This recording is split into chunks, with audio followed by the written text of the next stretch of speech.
शांति। आज मनुष्य ने इतना विकास किया है, साइंसदान ने इतना विकास किया है, इतने साधन प्राप्त किए हैं कि वो साधन के द्वारा वो चंद्र तक भी पहुंच गया है और मछली की तरह वो पानी में तैर भी सकता है और पंछी की तरह वो हवा में उड़ भी सकता है। तो विकास की चरम सीमा तक आज का इंसान, आज का मनुष्य पहुंच गया है।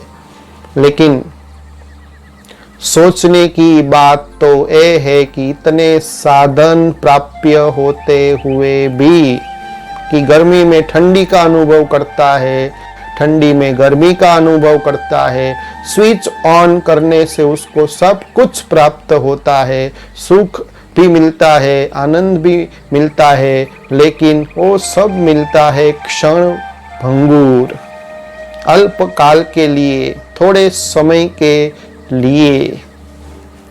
तो इतना होते हुए भी आज इंसान चिंताग्रस्त क्यों है? क्यों अपना जीवन सारा टेंशन में जीता है? आज इंसान इतना दुखी क्यों है? क्या है उसके अंदर कमी? कौन सी कमी के कारण आज इंसान भटक रहा है सुख शांति के लिए?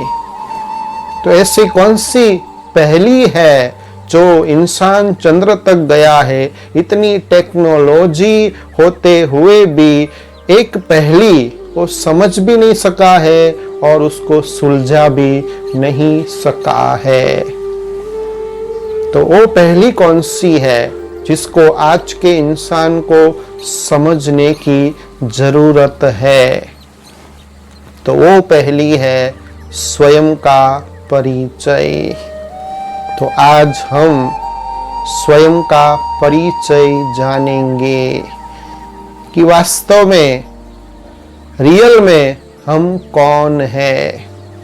हमारे अंदर ऐसी कौन सी पावर है, ऐसी कौन सी ताकत है, ऐसी कौन सी ऊर्जा है जो गुप्त रूप में काम कर रही है। तो जब तक इस स्वयं का परिचय नहीं है तब तक सच्चे मन की शांति, आनंद, प्रेम, खुशी का अनुभव हो ही नहीं सकता।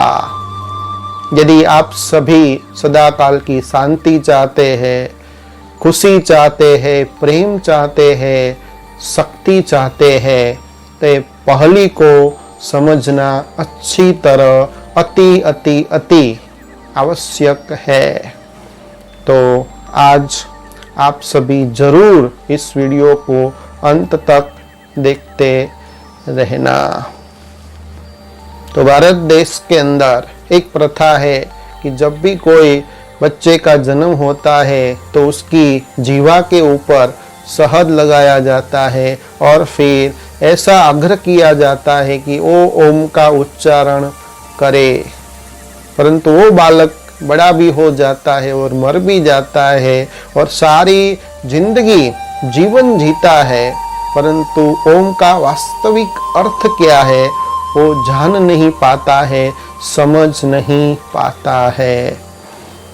तो हम दिन भर में दो शब्द यूज करते हैं, मैं और मेरा।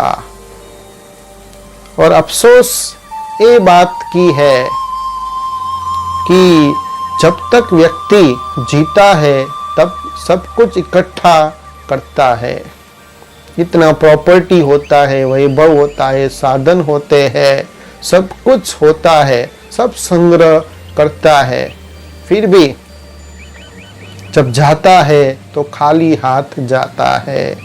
जिंदगी भर वो मैं और मेरा कहता रहता है, मैं हूँ, मेरी ऐसी सत्ता है, मेरी ऐसी पोजीशन है, ये मेरा बंगला है, गाड़ी है। सब कुछ होते हुए भी अफसोस इस बात का है कि वो जब जाता है तो कुछ लेकर जाता नहीं है। तो जब भी हम मैं और मेरा शब्द यूज करते हैं कि ये मेरा शरीर है, ये मेरा हाथ है, ये मेरा पैर है, ये मेरी चीज है, मैं ये हूं, तो मैं और मेरा कहने वाली ताकत कौन सी है, कहने वाली शक्ति कौन सी है, उसको कभी हमने सोचा नहीं है। क्योंकि आज के इंसान को फुर्सत ही कहाँ है, समय ही कहाँ है ऐसी बात सोचने की। तो अक्सर करके हम यही कहते हैं कि ये मेरा शरीर है, ऐसा कभी नहीं कहते कि मैं शरीर हूँ, मैं हाथ हूँ, मैं पैर हूँ। तो आप सोचिए कि अंदर एक ऊर्जा है, एक प्रकाश है, एक पावर है जो सारे शरीर को चलाती है।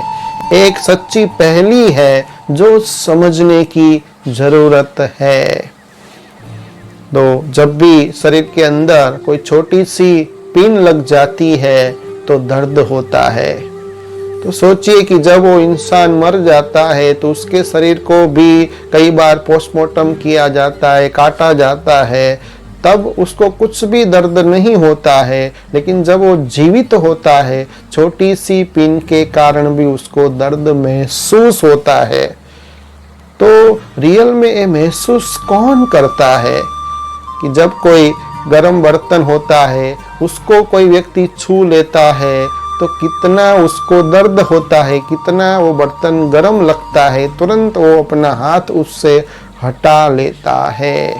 परंतु जब मर जाता है तो सारे शरीर को अग्नि दहा दिया जाता है, फिर भी उसको कुछ नहीं महसूस होता। तो अंदर, शरीर के अंदर, वो व्यक्ति के अंदर पहले वो पावर थी, एक ऊर्जा थी, एक ताकत थी, वो महसूस करने वाली शक्ति थी, वो आज है नहीं, वो चली गई। केवल शरीर है, देह है, इसको जलाया जाता है। और जब वो ऊर्जा उसके अंदर होती है, वो जब शक्ति इंसान के अंदर होती है, तभी उसका ग्रोथ होता है, तभी उसका डेवलपमेंट होता है, विकास होता है। और वो व्यक्ति उठ भी सकता है, बैठ भी सकता है, दौड़ भी सकता है और सब कुछ कर सकता है। इतना वजनदार शरीर, एक अंदर की ऊर्जा, अंदर की शक्ति, अंदर का पावर उस शरीर को चलाता है। आज इंसान जब मर जाता है तो उसके रिलेटिव, उसके संबंधी उसके साथ बातचीत करते हैं। तो जब वो जीवित था तब वो बोल पाता था, सब कुछ उसको रेस्पॉन्स देता था, प्रत्युत्तर देता था। लेकिन मर जाने के बाद कितनी भी वार्तालाप उसके साथ उसके संबंधी करते हैं, लेकिन रेस्पॉन्ड कोई नहीं मिलता। तो रेस्पॉन्ड देने वाली शक्ति कौन थी, कौन था उसके अंदर, एक वो आज हम जानेंगे। तो दिन भर में हम मैं और मेरा शब्द यूज करते हैं। तो कई भी व्यक्ति को जब पूछा जाए कि आप कौन हो, तो वो कहते हैं कि मैं फलाना हूँ, मेरा नाम ए है, अथवा वो कहेंगे कि मेरा ये व्यवसाय है। परंतु जो नाम हम लेते हैं उसके पहले भी हम पुनर्जन्म लेने के बाद अगले जन्म में भी और जो पिछले जन्म में भी हम एक वास्तविक शक्ति है, ऊर्जा है, जो जन्म बाई जन्म शरीर अलग अलग लेती है। और किसी को कहेंगे कि आप कौन हो, तो वो सहज भाव से कहते हैं कि हम मनुष्य आत्माएं हैं। तो जो मनुष्य आत्मा अभी है, उसके पहले भी वो मनुष्य आत्मा ही थी। तो उसके अंदर एक वास्तविक शक्ति, जो चैतन्य शक्ति है, वो एक शरीर के बाद दूसरे शरीर में और दूसरे शरीर के बाद तीसरे शरीर में जाती है और सारे शरीर का संचालन वो करती है, जिसको आध्यात्मिक भाषा में पावर कहा जाता है, एनर्जी कहा जाता है, प्रकाश कहा जाता है, जिसको आत्मा कहते हैं। तो जब सोक्रेटिस की बात हम करें, सुकरात, अपने जमाने में उन्होंने आध्यात्मिक प्रसार करने के लिए, उसका प्रसार करने के लिए, विस्तार करने के लिए अपने देश के अंदर बहुत कोशिश की, लेकिन वहाँ के जो लोग थे उनको उनकी जो आध्यात्मिकता थी वो पसंद नहीं थी, इसलिए उनका विरोध किया और सब लोगों ने मिलकर के उनको मारने की कोशिश की और कहा कि आप हमारे देश में यदि आध्यात्मिक बातें फैलाना चाहते हैं तो आपको नहीं करने दिया जाएगा, आपको मार दिया जाएगा। तब सोक्रेटिस को लगता है कि आध्यात्मिक बातें मैं अपनी इच्छा के अनुसार इस देश में कर ना सकूं तो ये जीवन जीने से क्या फायदा।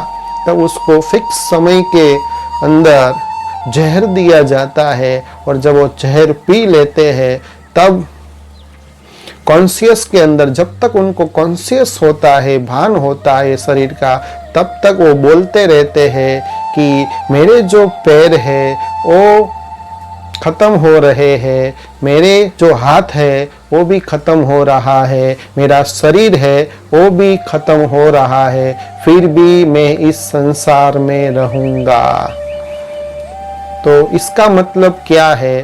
सारा शरीर खत्म हो गया, सारे अंग खत्म हो गए, फिर भी मैं इस दुनिया में रहूंगा। माना एक ऐसा पावर है, एक ऐसी ऊर्जा है जिसका नाम है आत्मा।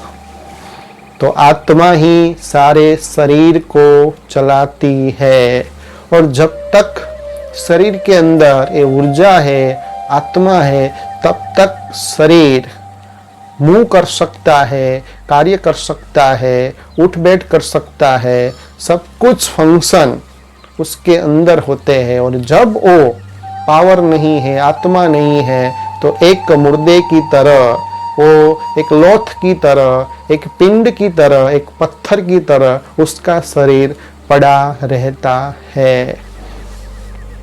तो अभी हम आत्मा के बारे में, उसके फंक्शन के बारे में थोड़ा हम जानेंगे। तो कई लोग कहते हैं आत्मा के स्थान के बारे में कि आत्मा तो हृदय में रहती है और सारे शरीर में इंटेलेक्ट है, जो ब्रेन है हमारा, जो हमारा दिमाग है, वही सब कुछ करता है। तो एक आप सोचिए, दिमाग तो एक मस्तिष्क का फंक्शन है, एक विभाग है जिसके द्वारा शरीर के अलग अलग अंगों के अंदर चेता तंतु के द्वारा संदेश पहुंचाया जाता है, मैसेज पहुंचाने का काम दिमाग करता है। तो सारा ही दिमाग के ऊपर शरीर का आधार नहीं है, एक वो पार्ट है जिस पार्ट के द्वारा सब मैसेज पहुंचाया जाता है। और कई लोग मानते हैं कि आत्मा का स्थान हृदय के अंदर है, लेकिन हृदय भी आज ट्रांसफर किया जाता है। अगर मान लो कि पुराने हृदय के अंदर आत्मा है, तो अब नया हृदय जब लगाते हैं तो वो व्यक्ति मर जाना चाहिए, क्योंकि पुराने हृदय के अंदर आत्मा थी, नए हृदय के अंदर तो आत्मा थी नहीं, तो भी व्यक्ति जीता है।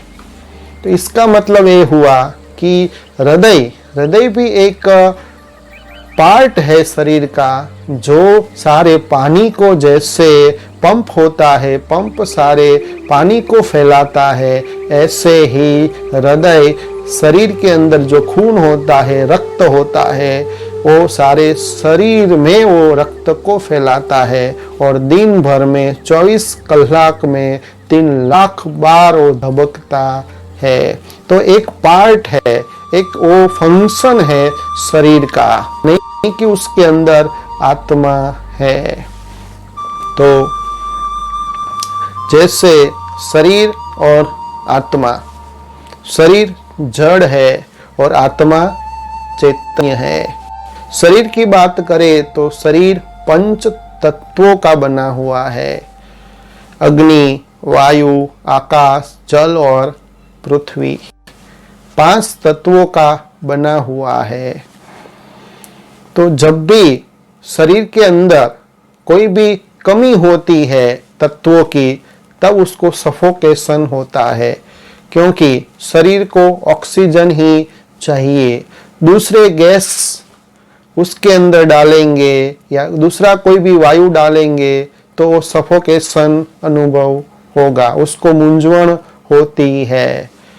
तो जो ऑक्सीजन है, जो वायु है, मनुष्य को वही चाहिए, चाहे कोई भी वो देश में रहता है। तो जैसे शरीर में 5 तत्वों की आवश्यकता है, वैसे आत्मा के अंदर भी ऐसे 3 फंक्शन है, 3 ऐसे पावर है, 3 ऐसी इटरनल ऐसे फैकल्टी है जिसके द्वारा, जिसके यूज के द्वारा वो काम करती है। तो आत्मा को सत्य, चित, आनंद, अजर, अमर, अविनाशी कहा जाता है। तो आत्मा सत्य, चित, आनंद स्वरूप है। अजर माना वो कभी भी बूढ़ी नहीं होती है, अमर माना वो कभी भी मरती नहीं है, और अविनाशी माना वो सदैव है ही, वो कभी बनती नहीं है, बनाई जाती नहीं है, उसका विनाश नहीं होता। इसलिए कहा जाता है आत्मा अजर, अमर, नाशी है। और आत्मा मन, बुद्धि और संस्कार सहित बोला जाता है। तो सिर को चलाने के लिए जैसे बोला कि 5 तत्वों की आवश्यकता है, ऐसे आत्मा के 3 फंक्शन है, 3 इटरनल पावर्स है, 3 डिफरेंट फैकल्टी है, जिस फैकल्टी के कारण आत्मा कार्यरत रहती है, कार्य करती है। तो सबसे पहली फैकल्टी है मन। तो मन को पावर कहा, वो संकल्प शक्ति कहा जाता है, और मन का काम है सोचने का, मन का काम है इच्छा प्रकट करने का, मन का काम है कल्पना करने का। तो मन वो सोचने का काम करता है। तो इंसान मन के लिए कहता है कि मेरा मन तो बहुत चंचल है, मेरा मन तो घोड़े की तरह है, मेरा मन तो ऐसा नीच है, मेरा मन तो चंचल बंदर की तरह है जो भागता रहता है। तो मन के अंदर इतनी ताकत है, इतनी शक्ति है, इतनी ऊर्जा है, जो आज के इंसान को मन की ऊर्जा का पता न होने के कारण 1-2% ही वो उसको यूज कर पाता है। हालांकि वो असंभव को भी संभव मन की शक्ति के द्वारा कर सकता है, लेकिन वो मन की शक्ति को कैसे यूज कर सकते हैं, आप उसको ये बात का पता नहीं है। तो मन के अंदर दिन भर में, जैसे साइकोलॉजिस्ट ने ऐसा पृथक्करण किया है, क्लासिफाई किया है, एनालिसिस किया है कि कम से कम 1 मिनट में 30 से 35 संकल्प विचार मनुष्य आत्मा के मन के अंदर उत्पन्न होते हैं। और दिन भर में तो सारे 24 घंटे में 50,000, 60,000, 70,000 संकल्प उत्पन्न होते हैं। तो मेडिकल साइंस ने, साइकोलॉजिस्ट ने भी इसका क्लासिफिकेशन करने के बाद इंसान के मन के अंदर जो संकल्प होते हैं, 4 उत्पन्न होते हैं, उसका 4 प्रकार उन्होंने प्रकार के सभी मनुष्य आत्मा के मन के अंदर विचार उत्पन्न होते हैं, जिसमें पहले प्रकार का जो विचार उत्पन्न होता है वो है श्रेष्ठ विचार, जिसको पॉजिटिव थॉट्स कहते हैं, जिसको हम पॉजिटिव थिंकिंग कहते हैं। तो क्या है पॉजिटिव थॉट्स, क्या है सकारात्मक सोच विचार? तो जब इंसान के अंदर जो हमारे मूल्य है, जो इंसान के गुण है, और जब स्वार्थ रहित मूल्यों के आधार पर जो हम सोचते हैं दूसरों का कल्याण करने के लिए, भलाई करने के लिए, जिसमें जरा भी नेगेटिविटी नहीं होती, तो ऐसे विचार को श्रेष्ठ विचार कहा जाता है, सकारात्मक थॉट्स कहा जाता है। और दूसरे प्रकार के जो विचार है वो है आवश्यक विचार, नेसेसरी थॉट्स।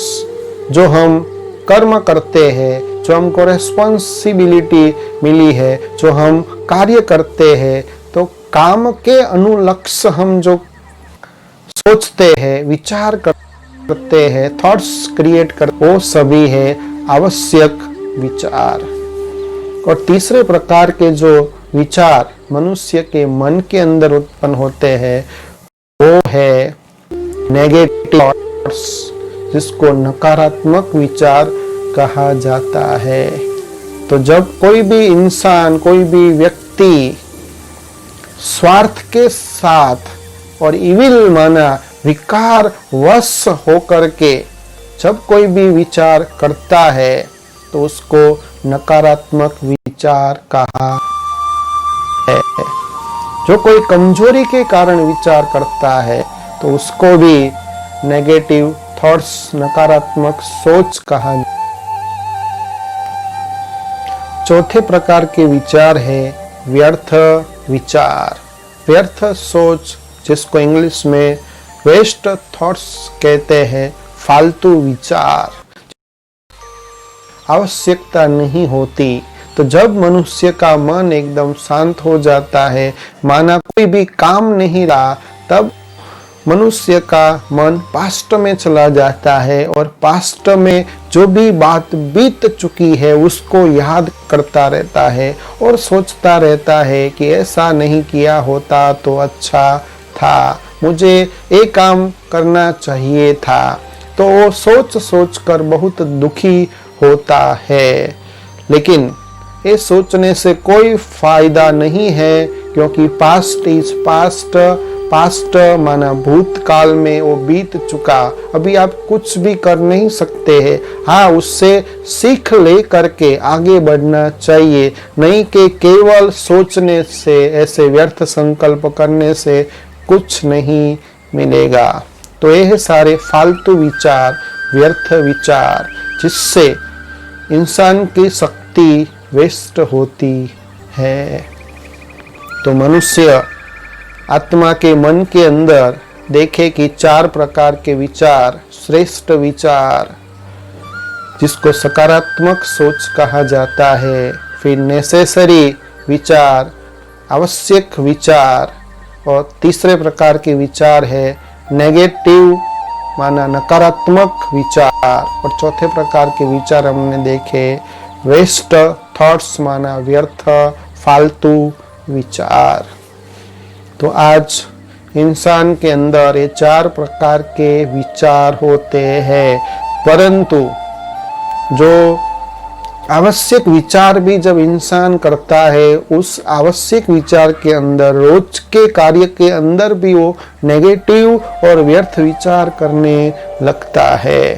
और जो पॉजिटिव सोचना चाहिए, सकारात्मक चिंतन करना चाहिए, वो ना के बराबर करता है। इसके कारण ही मेन चीज ये है कि आज का इंसान इतना चिंतित रहता है, निराशा में जीवन पसार करता है, दुखी रहता है, तनाव में रहता है, टेंशन में रहता है। तो जब व्यक्ति मन के द्वारा पॉजिटिव थिंकिंग करता है, तब ये पॉजिटिव थिंकिंग से, सकारात्मक चिंतन से मन की कमजोरी नष्ट हुई है, मन को शक्ति मिलती है। परंतु पॉजिटिव थिंकिंग क्या है, सकारात्मक चिंतन क्या है, वो भी आज के इंसान को मालूम नहीं है। फिर दूसरा जो आत्मा का फंक्शन है, दूसरी जो उसकी इटर्नल जो पावर है वो है बुद्धि। तो जैसे मन का काम है सोचना, तो बुद्धि का काम है समझना। इसलिए कहा जाता है किसी व्यक्ति को जब वो काम करने जाता है, जब कोई सौदाबाजी करने जाता है, तो उसको कहा जाता है कि सोच समझकर आप कार्य करना, काम करना।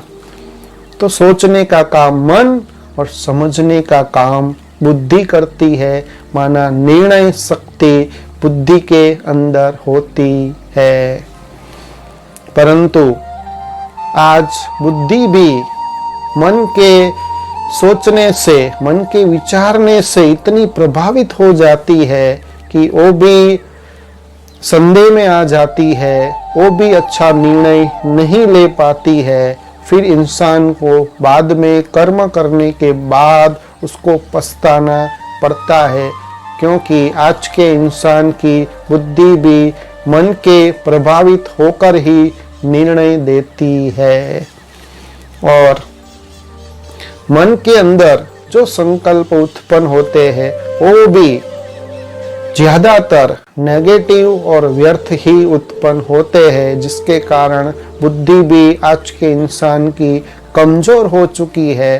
तो ऐसी कमजोर बुद्धि के अंदर, कमजोर मन के अंदर शांति कहाँ रहेगा, सुख कहाँ रहेंगी, सच्ची।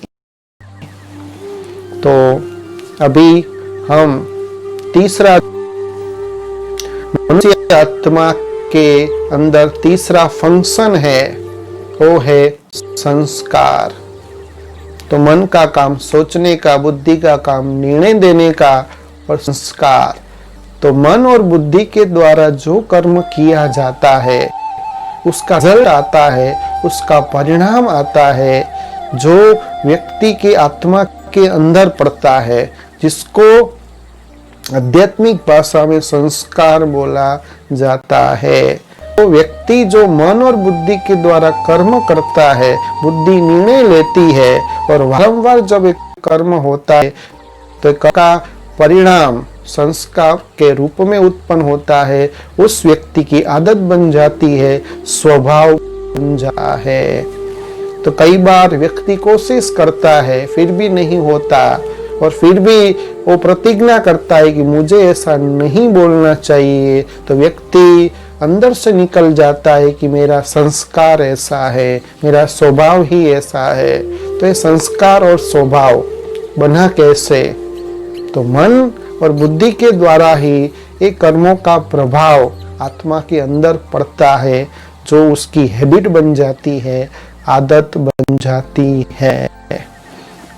तो ये संस्कार भी 5 प्रकार के होते हैं मनुष्य आत्मा के अंदर। तो 5 प्रकार के आत्मा के अंदर संस्कार होते हैं।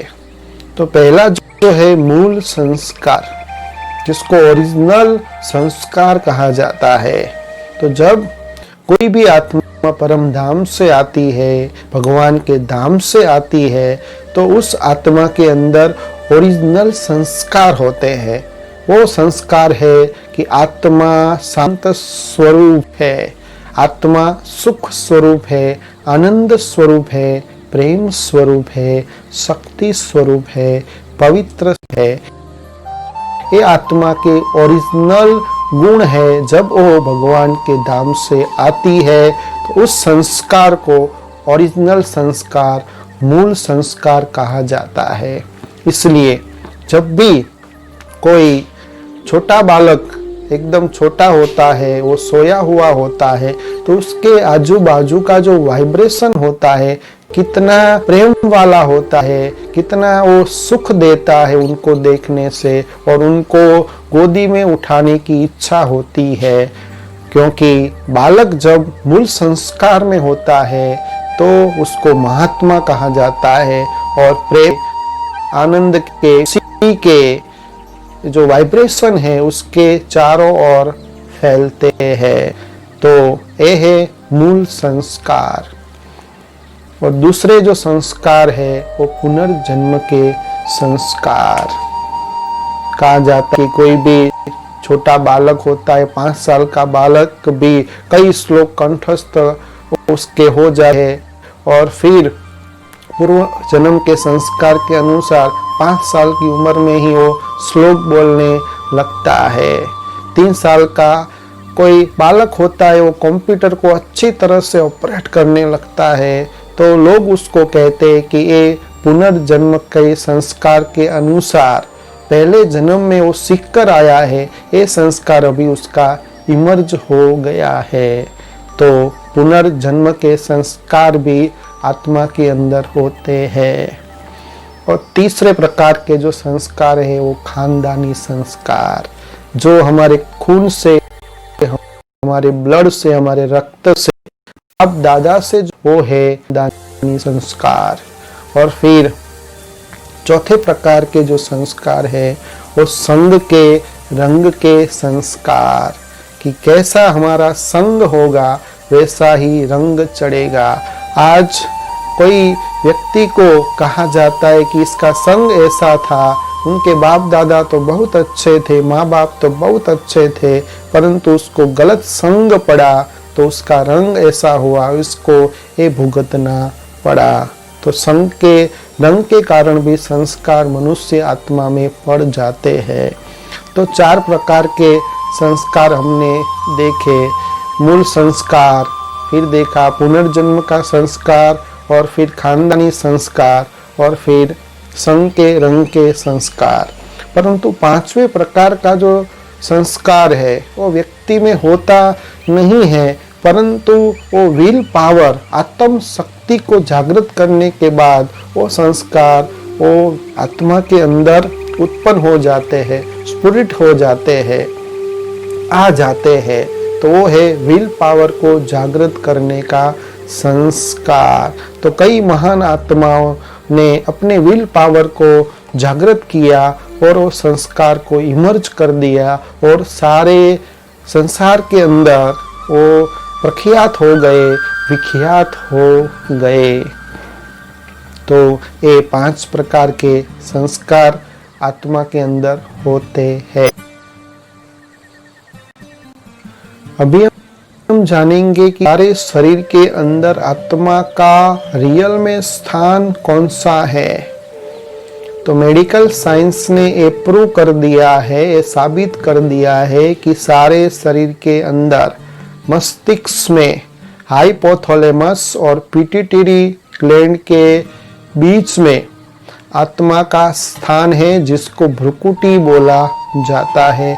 जहाँ हम सभी तिलक करते हैं वहाँ आत्मा का स्थान है।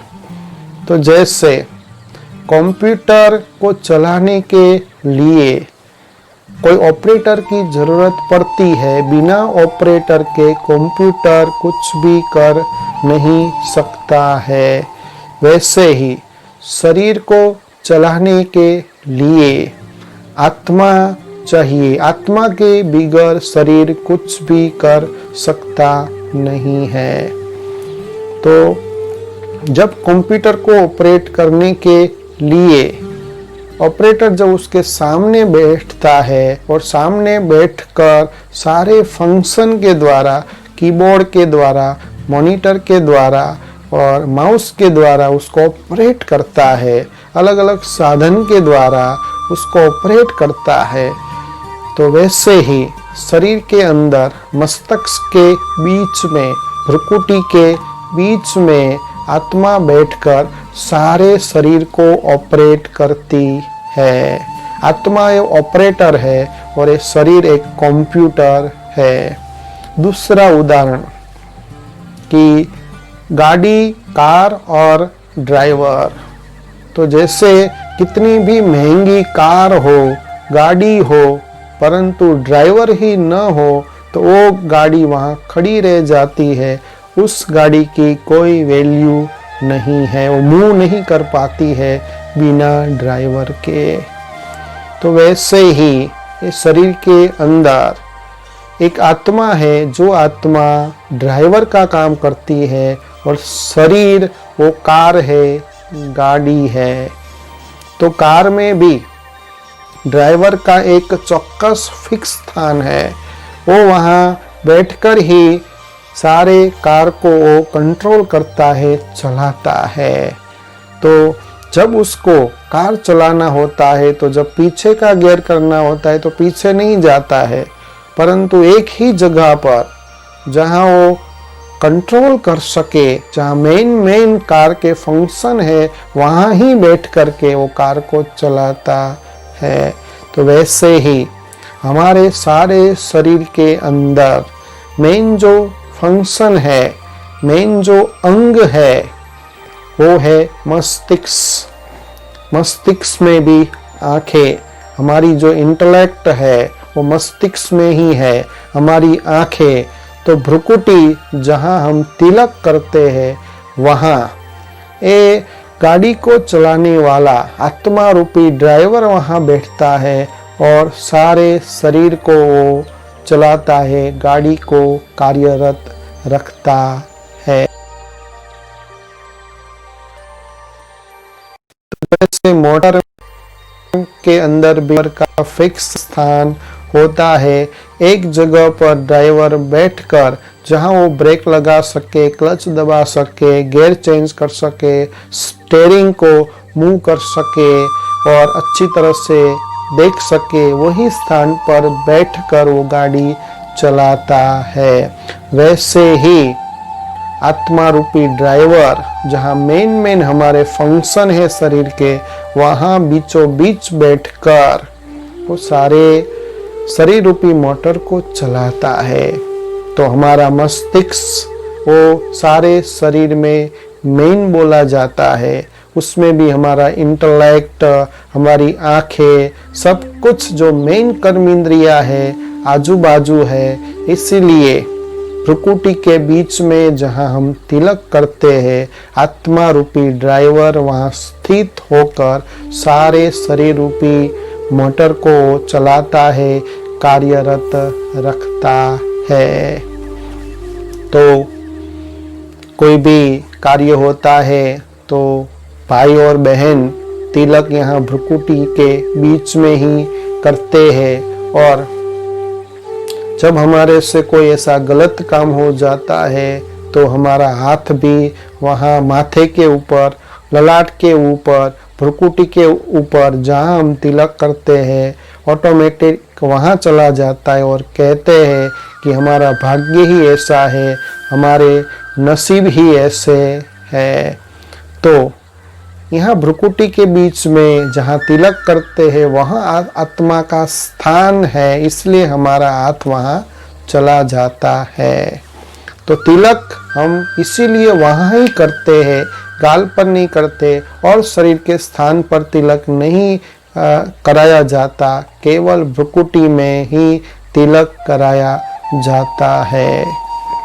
तो जब हम कोई भी मंदिर के अंदर जाते हैं तो मंदिर के अंदर एक रिवाज है कि जो चमड़े की चीज है वो बाहर छोड़कर अंदर जाना होता है। तो हम जो भी बूट चप्पल पहन कर आए होते वो बाहर उतार करके फिर भगवान के सामने हाथ जोड़कर उनको प्रार्थना करते हैं, उनको याद करते हैं। परंतु भगवान किस चमड़े की बात कहते हैं? तो ये शरीर रूपी चमड़े को बाहर रखने की बात है। ये हमारा देह अभिमान है, जो देह भान है, ये जो चमड़ा है उसको भूल करके आप समर्पित हो करके आत्मा समझकर जब प्रभु पिता को प्रार्थना करेंगे तभी आपकी आत्मा की जो प्रार्थना है वो सफल हो पाएगी। और जब तिलक करते हैं अक्सर करके तिलक चंदन का ही होता है। तो चंदन के 3 गुण होते हैं। चंदन वो शीतलता का प्रतीक है, चंदन से खुशबू भी होती है और चंदन का रंग गोल्डन होता है। तो चंदन का तिलक ही भ्रुकुटी के बीच में वहाँ क्यों लगाया जाता है? तो जैसे चंदन का तिलक वो शीतलता बरसाता है, वैसे ही आत्मा का मूल जो संस्कार है, मूल जो गुण है, वो है शांत स्वरूप। तो जैसे पानी का मूल गुणधर्म है शीतलता, कितना भी आप उसको गर्म करना चाहे फिर भी वो ठंडा हो जाता है, क्योंकि उसका मूल गुणधर्म है शीतलता, ठंडाई। तो वैसे आत्मा का मूल जो गुणधर्म है, गुण है, वो है शांति। तो चंदन का तिलक, शीतलता माना आत्मा का मूल गुण शांति है, वो तिलक याद दिलाना चाहता है। दूसरा, चंदन का तिलक खुशबू फैलाता है, चंदन खुशबू फैलाता है। तो आत्मा के जो मूल 7 गुण है, जो हम बाद में जानेंगे, मूल जो 7 गुण है, वो गुण जब उसके जीवन में प्रैक्टिकल आ जाते हैं तो उसका व्यवहार चेंज हो जाता है और उसकी खुशबू फैलने लगती है, उसके चलन, उसके बोल के द्वारा। चंदन का रंग गोल्डन होता है, तो आत्मा का ओरिजिनल स्वरूप भी, ओरिजिनल जो रंग है वो स्टार जैसा है, गोल्डन जैसा है। तो वो चर्म चक्षु से आत्मा को देखा नहीं जाता, परंतु उसका स्वरूप आकाश में स्टार जैसा चमकीला है, प्रकाश स्वरूप है, ज्योतिर्बिंदु स्वरूप है। और उनका स्वरूप जैसे दीपक की, दिए की लौ जैसे होता है, वैसा ही दिए की लौ के मुवाफिक आत्मा का ओरिजिनल स्वरूप है। अभी हम देखेंगे कि आत्मा के अंदर कौन से ऐसे वर्च्यूज है, कौन से ऐसे गुण है जिस गुण के द्वारा आत्मा शक्तिशाली बन सकती है। उसके ओरिजिनल क्या क्या गुण है जब वो भगवान के धाम से नीचे अवतरित करती है, नीचे अपने कर्म क्षेत्र में पार्ट प्ले करने आती है, तो परम धाम के अंदर आत्मा के ओरिजिनल गुण कौन से है। तो आत्मा को सतोगुणी कहा जाता है। आत्मा के अंदर 7 गुण होते हैं। तो पहला जो गुण होता है वो है शांति। तो मनुष्य शांति ही मांगते हैं। कितना भी उसको कई प्रकार के व्यंजन दिया जाए, 56 प्रकार के भोग खिलाया जाए, परंतु उसके आजू बाजू अशांति फैलाई जाए तो कहेगा कि मुझे शांति चाहिए, शांति से मैं खाना चाहता हूँ। क्योंकि आत्मा के, सभी मनुष्य आत्मा के ओरिजिनल जो स्वधर्म है वो शांत स्वरूप है। शांति की वो चाहना के लिए ही जीवन भर वो परिश्रम करता है, मेहनत करता है। तो पहला आत्मा का ओरिजिनल गुण है शांति। और दूसरा जो गुण है वो है सुख। सभी मनुष्य, सभी व्यक्ति दुख नहीं चाहते, सुख ही चाहते हैं। और तीसरा आत्मा का मूल जो संस्कार है, मूल जो स्वभाव है वो है प्रेम। कोई भी व्यक्ति, छोटा बच्चा हो या बूढ़ा हो, प्रेम ही मांगता है, नफरत नहीं मांगता है। फिर चौथा जो मूल संस्कार है वो है आनंद। सभी निराशा से, उदासी से जीवन जीना नहीं चाहते। सभी मनोरंजन का, आनंद का, खुशी का अनुभव करना चाहते हैं। क्योंकि आत्मा का ओरिजिनल जो गुण है वो है आनंद स्वरूप, आनंद को प्राप्त करना। पांचवा आत्मा का स्वरूप है वो है ज्ञान स्वरूप। उसका ओरिजिनल संस्कार ज्ञान को प्राप्त करना है। इसलिए वो मंदिर में जाता है, भगवान की मूर्ति के सामने कहता है कि मुझे आप अज्ञान अंधियारे से निकाल करके ज्ञान रूपी रोशनी दो, प्रकाश दो। क्योंकि मनुष्य आत्मा का ओरिजिनल मूल संस्कार है ज्ञान को प्राप्त करना, सच्ची समझ को प्राप्त करना। फिर बाद में छठा आत्मा का ओरिजिनल संस्कार है, स्वभाव है, गुण है, वो है शक्ति। इसलिए जब मनुष्य आत्मा भगवान के सामने जाता है तब भी वो कहता है कि मुझ निर्बल व्यक्ति के अंदर, मुझ शक्तिहीन व्यक्ति के अंदर, आत्मा के अंदर आप है भगवान, बल भरो, शक्ति भरो। क्योंकि मनुष्य आत्मा का शक्ति भी मूल ओरिजिनल संस्कार है। और सातवां आत्मा का ओरिजिनल गुण, ओरिजिनल संस्कार, वो है शुद्धि, पवित्रता। तो आज इंसान एक व्यक्ति के साथ जब वो संबंध रखता है तो ऐसी इच्छा रखता है कि उसके अंदर सच्चाई, सफाई होनी चाहिए, शुद्धि होनी चाहिए, अंदर बाहर साफ होना चाहिए, मन पवित्रता होनी चाहिए। तो आत्मा का ओरिजिनल संस्कार ही शुद्धि है, पवित्रता है। इसलिए व्यक्ति भी वही ढूंढता है जिसके अंदर सच्चाई, सफाई हो, शुद्धि हो, वो व्यक्ति के विचार पवित्र हो। तो ये थे 7 प्रकार के आत्मा के ओरिजिनल गुण।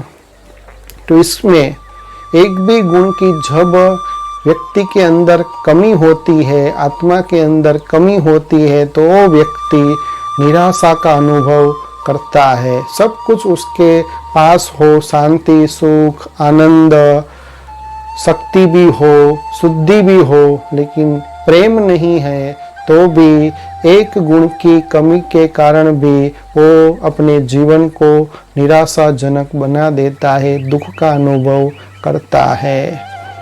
और जब भी कोई भी गुण आपको प्राप्त करना है, कोई भी आपको शक्ति को प्राप्त करना है, तो आपको वो गुण दूसरे को देना पड़ेगा।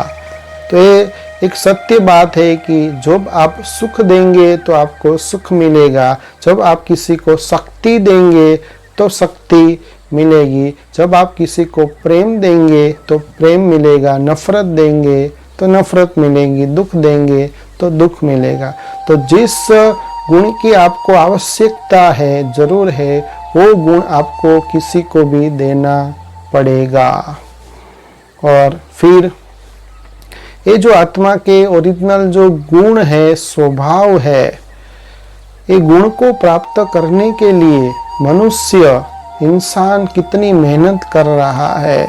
आज शांति को प्राप्त करने के लिए कितना धन कमाता है। किसी भी इंसान को आप पूछो कि आप क्यों धन कमाते हो, इतना परिश्रम क्यों करते हो, तो कहते हैं कि शांति को प्राप्त करने के लिए, सुख को प्राप्त करने के लिए। तो सभी मनुष्य आत्मा का अंतिम लक्ष्य तो शांति को प्राप्त करना ही है। और फिर जब कोई व्यक्ति पढ़ाई पढ़ता है, स्टूडेंट पढ़ाई पढ़ता है, उसको पूछा जाता है कि आप स्कूल में क्यों जाते हो, तो कहते हैं कि हमको ज्ञान प्राप्त करना है।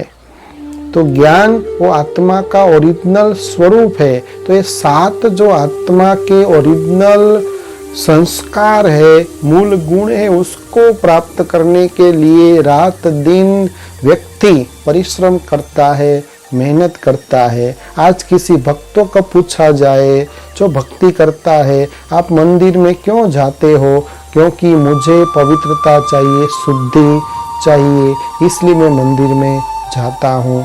तो सभी की पुरुषार्थ, सभी की इच्छा, सभी की महत्वाकांक्षा ये 7 गुणों को प्राप्त करने की ही होती है।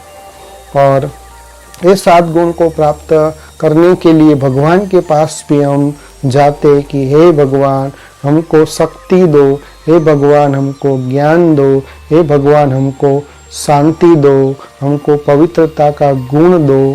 तो अलग अलग हम भगवान के पास से जाकर के एक गुण को प्राप्त करने के लिए प्रार्थना करते हैं। परंतु एक गुण प्राप्त करने के लिए कोई मांगने से मिलता नहीं है। तो कहा जाता है बिन मांगे मोती मिले, मांगने से भीख भी मिलती नहीं है। बिन मांगे मोती मिल जाते हैं, मनुष्य आत्माएं भी ये 7 ओरिजिनल आत्मा के जो गुण हैं उसको प्राप्त करने के लिए जीवन में मेहनत भी करता है और फिर भगवान के पास भी उसको मांगने के लिए जाता है और कहता है, हे प्रभु हमको शांति दो, सुख दो, आनंद दो, प्रेम दो, शक्ति दो, ज्ञान दो, हमको पवित्रता का गुण दो। तो अलग अलग वो ओरिजिनल गुण ही भगवान के साथ मांगता है। परंतु कहा जाता है जब मांगते नहीं हैं तो मोती मिल जाते हैं और जब मांगते हैं तो भीख भी मिलती नहीं है। तो इसका मांगने से कोई मिलता नहीं है। इसका सही जो तरीका है, उसका सही जो विधि है, जब आप अपनाएंगे, अपने ओरिजिनल गुण में आप स्थित हो जाएंगे, तब ऑटोमेटिक वो शांति सुख आपको फील होगा, अनुभव होगा। और इसका सही तरीका है राजयोग, जिसको मेडिटेशन बोला जाता है। तो जब आप खुद को देह न समझकर, शरीर के भान को भूल करके आत्मा समझकर, उसके जो ओरिजिनल जो गुण है, आत्मा आनंद स्वरूप है, प्रेम स्वरूप है, शांत स्वरूप है, शक्ति स्वरूप है, पवित्र स्वरूप है, ये ओरिजिनल गुण में स्थित हो करके पिता परमात्मा जो आत्मा का पिता है वो भी लाइट स्वरूप है। उस लाइट के साथ, उस पावर हाउस के साथ जब आप कनेक्शन करते हैं, तभी आत्मा के ये जो 7 गुण है वो इमर्ज होते हैं, अनुभव होते हैं। आत्मा शांत स्वरूप हो जाती है, शक्तिशाली हो जाती है, आत्मा सुख का अनुभव पाती है। और लास्ट में देखेंगे कि आत्मा का कर्तव्य क्या है। तो आत्मा का कर्तव्य है इस सृष्टि रंग मंच के ऊपर वो आ गई है तो अच्छे से अच्छा मेरे बोल के द्वारा, मेरे व्यवहार के द्वारा अच्छा रोल प्ले हो, अच्छा कर्म हो कि मुझे देखकर और भी अच्छा कर्म करे, अपना श्रेष्ठ जीवन बनाए। तो ये था सारा स्वयं का परिचय। अच्छा, ओम शांति।